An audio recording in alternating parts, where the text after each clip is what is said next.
change my mind.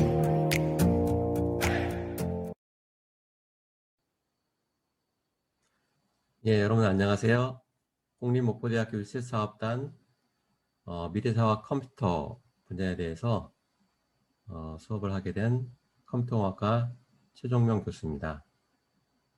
여러분들은 미래를 아신다면 어떻게 하실 수 있으실까요? 만약에 내가 하루 앞을 내다볼 수 있다고 하면 여러분들은 어떤 일을 하시겠습니까? 복권을 살까요? 아니면 내일 볼 시험의 문제를 좀 알아볼 수 있을까요? 만약 하루 앞만 내다볼 수 있다고 해도 여러 가지 흥미로운 일들을 할 수 있을 겁니다. 그럼 만약에 10년 앞을 내다볼 수 있으면 어떡할까요? 최근 부동산 문제가 많으니까 땅을 사라고 할까요? 아니면 땡땡땡 주식을 사라고 아버지한테 말씀드려 볼까요? 10년 앞을 내다보면 더 많은 일을 할 수 있을 겁니다. 그러면 여러분들은 10년 후에는 여러분들 무엇을 하고 있을까요? 여러분들이 만약에 고등학생이라고 하면 대학에 진학해서 대학을 졸업하고 취업해서 사회활동을 하고 있을 겁니다. 또 어떤 사람은 두각을 나타내서 세계적인 리더가 될 수 있겠죠. 또 다른 사람은 엄청난 부자가 되어 있을 수도 있고요.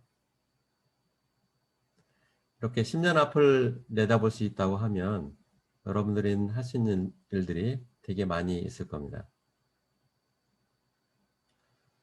그러면 앞으로 미래는 어떻게 발전할까요? 10년 후의 미래, 20년 후의 미래, 30년 후의 미래는 지금과 상당히 많이 다른 상황일 겁니다. 이거는 인터넷에서 상당히 유명한 사진인데요. 1957년 정도에 찍은 사진입니다.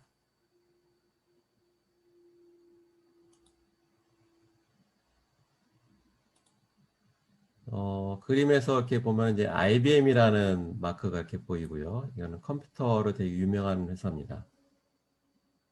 상당히 큰 물건을 트럭에 싣고 있죠. 이게 컴퓨터 부품인데 당시에 하드디스크입니다. 하드디스크. 그래서 용량은 어느 정도 됐냐면은 5메가 정도로 지금으로 보면은 사진 하나가 이제 들어갈 정도의 작은 용량인데요. 이렇게 큰 장비로 정보를 저장을 했습니다. 그 옆에 있는 것은 요즘 많이 쓰는 USB입니다. 요즘 USB 테라바이트 단위로 나오고 있습니다. 뭐 2테라, 뭐 4테라 이렇게 나오고 있죠. 그래서 이렇게 큰 것이 이렇게 작아지고 용량도 엄청 커졌습니다. 상당히 오래전 사진이긴 하지만 많이 바뀌고 있다는 것을 알 수가 있는 사진입니다.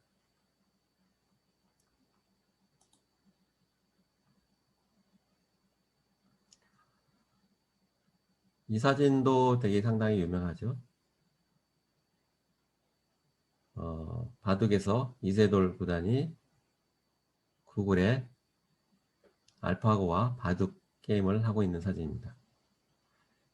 많은 사람들이 알파고가 이세돌 구단을 이제 이기지 못할 거라고 예상을 했었지만 당시는 4대1로 알파고가 이겼죠. 그 전까지만 해도 바둑 분야에서는 컴퓨터가 사람을 이기기 상당히 어려울 거라고 예상을 했습니다. 왜 그러냐면 바둑은 선이 워낙 많기 때문에 바둑을 둘 수 있는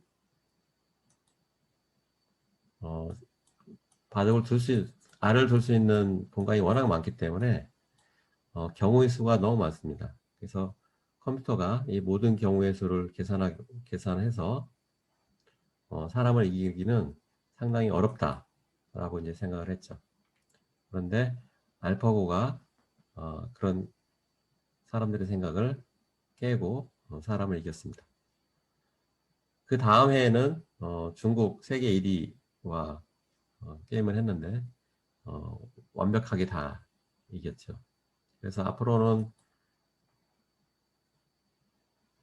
바둑 분야에서는 사람이 컴퓨터를 이길 수 없는 세상이 들어왔습니다. 그래서 이런 식으로 컴퓨터 기술이 상당히 빠르게 발전하고 있습니다.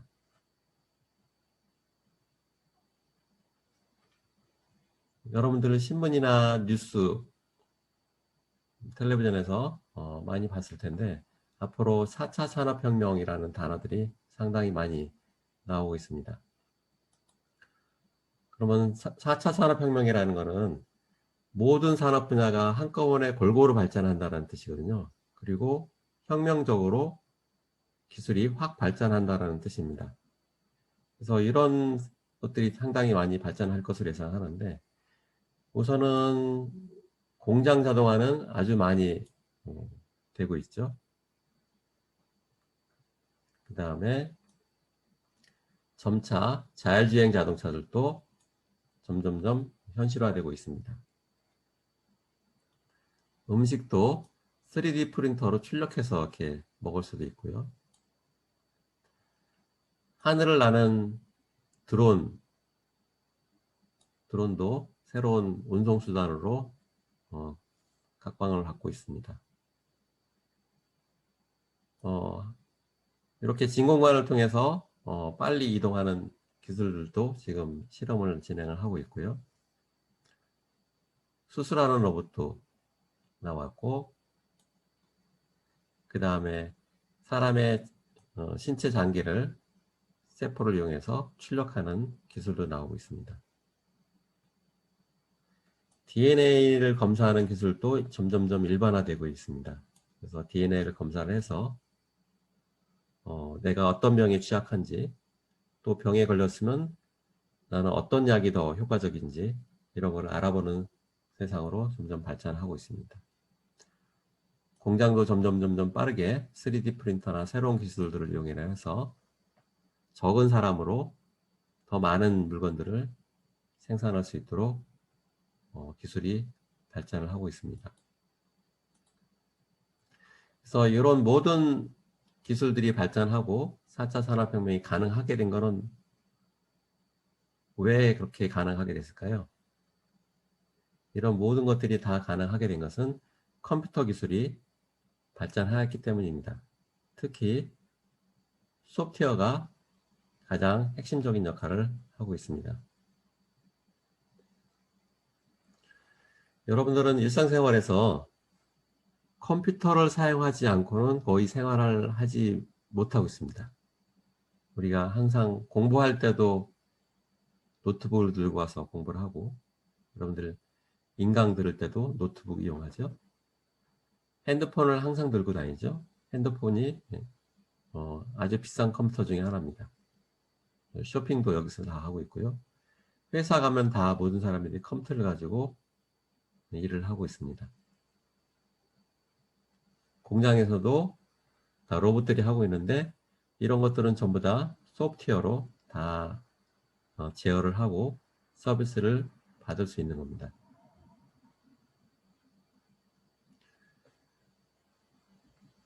K-팝이 지금 전 세계적으로 상당히 유행인데요. SM 엔터테인먼트에서는 노래를 잘하는 사람뿐만 아니라 이렇게 AI, 인공지능 엔지니어와 데이터 엔지니어, 그 다음에 IT 기획하는 담당자를 채용 공고를 내기도 하였습니다. 이 말은 모든 분야에서 컴퓨터 사용자들이 컴퓨터를 활용하는 사람들이 다 필요하다는 얘기죠.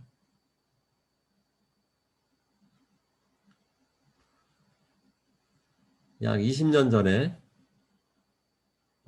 이분이 회사를 차려서 이렇게 사무실에서 이렇게 근무를 하고 있습니다. 회사 이름도 이렇게 나와 있죠.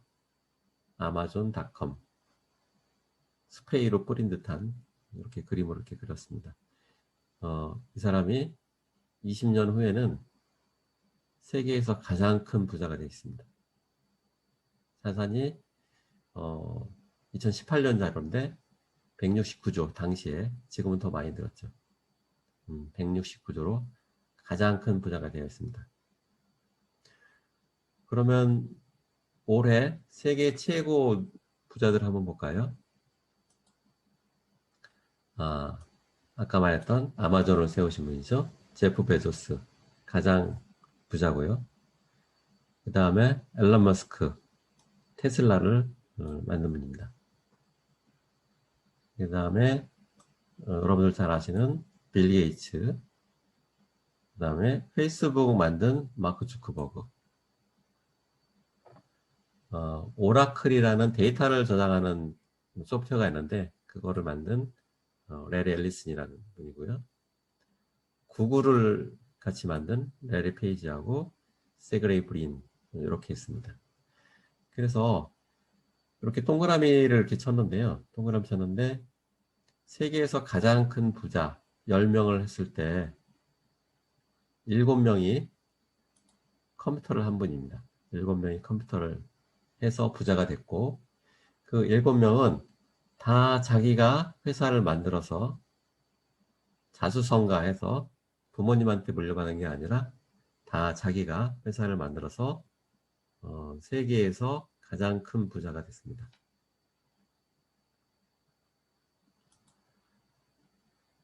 세계에서 이렇게 가장 큰 부자들이 이렇게 있는데 한국은 어떤가 한번 잠깐 보겠습니다. 한국도 비슷합니다. 한국에서 두 번째 부자인 김정주 대표에서 NCX 만들었고, 카카오 의장의 김범수. 요즘 카카오가 회사가 더 커져서 더 부자가 됐을 것 같습니다. 스마일게이트의 권혁빈, NC소프트의 김택진, 네이버 이혜진, 넷마블 방준혁, NHN의 이준호, 이런 분들도 전부 컴퓨터 소프트웨어를 해서 한국에서 가장 큰 부자들이 됐습니다. 이분들의 특징도 아까와 마찬가지로 다 본인이 회사를 차려서 이렇게 큰 부자가 됐다는 거죠. 부모님한테 물려받은 게 아니라 다 스스로 회사를 만들어서 크게 성공을 하였습니다.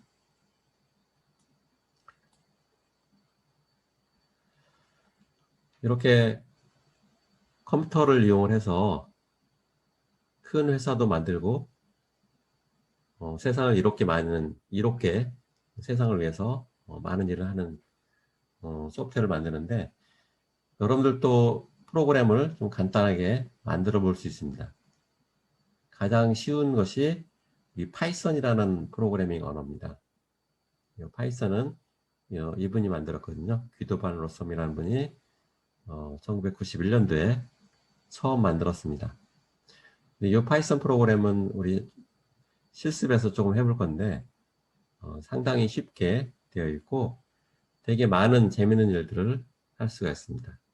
특히 요즘에는 인공지능 프로그램을 작성을 할 때 이 파이썬을 이용해서 상당히 많이 합니다. 그래서 인공지능 하는 분들이 가장 많이 사용하는 언어. 그렇기 때문에 여러분들도 쉽게 한번 해보면 좋을 것 같습니다. 여러분들은 이제 수학을 배웠기 때문에 컴퓨터를 다 잘 할 수 있는 상황이거든요.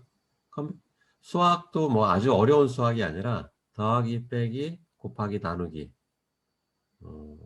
제곱승 정도? 이 정도 알면 누구나 다 컴퓨터 프로그램을 할 수가 있습니다. 여기서 컴퓨터라는 그 뜻 자체가 계산하는 사람이라는 뜻이거든요. 컴퓨터라는 것이 계산하는 사람, 그러니까 수학과 아주 관련이 많은 거죠. 근데 조금 차이가 있다고 하면 몇 가지 좀 차이가 있는데 그것들을 조금 한번 알아보도록 하겠습니다. 우리 3 더하기 4는 X 이렇게 하면 우리 수학에서는 요 x를 미지수라고 보통 이야기를 합니다.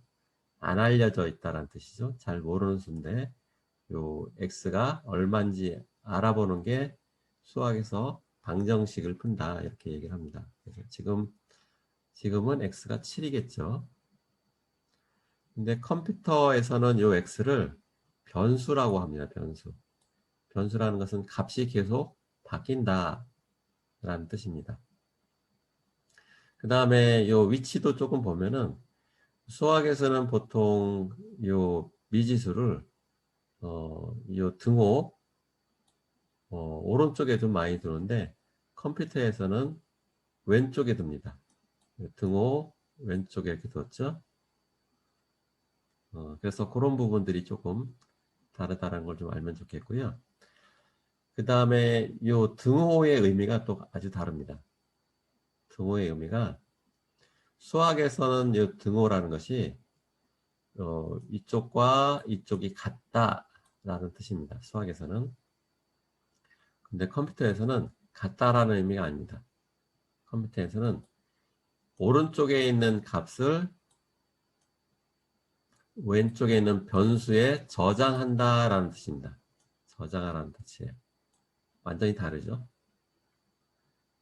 수학에서는 양쪽이 같다라는 뜻이고 컴퓨터에서는 오른쪽 값을 왼쪽 변수에 저장한다 라는 뜻입니다.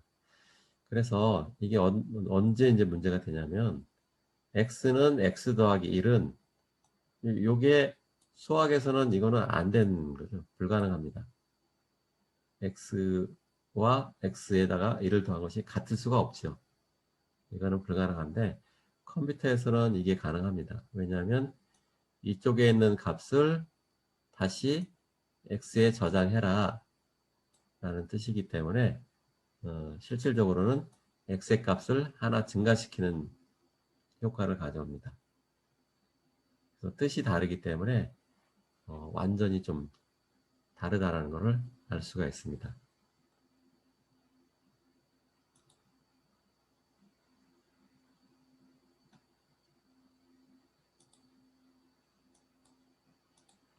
그러면 아주 간단한 프로그램 한번 작성을 해볼까요?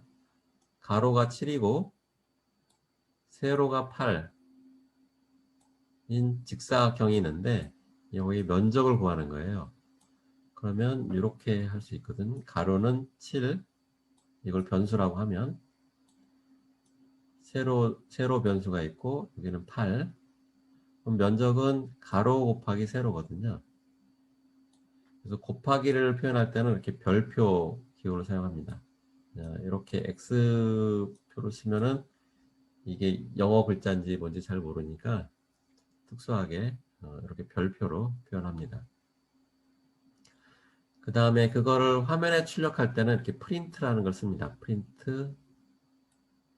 그래서 프린트하고 면적하면 요 면적 변수에 저장되어 있는 56이라는 값이 출력이 되겠죠. 그래서 출력할 때는 프린트라는 걸 쓴다.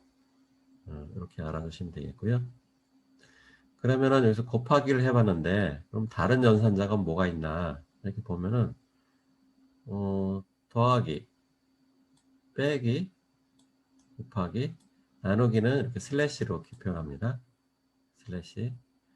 그 다음에 나눴을 때 어떨 때는 목과 나머지로 구별해야 할 때가 있을 수 있어요. 그럴 때는 목만 알아볼 때는 슬래시 2개, 나머지만 알아볼 때는 퍼센트 이렇게 알아볼 수 있습니다.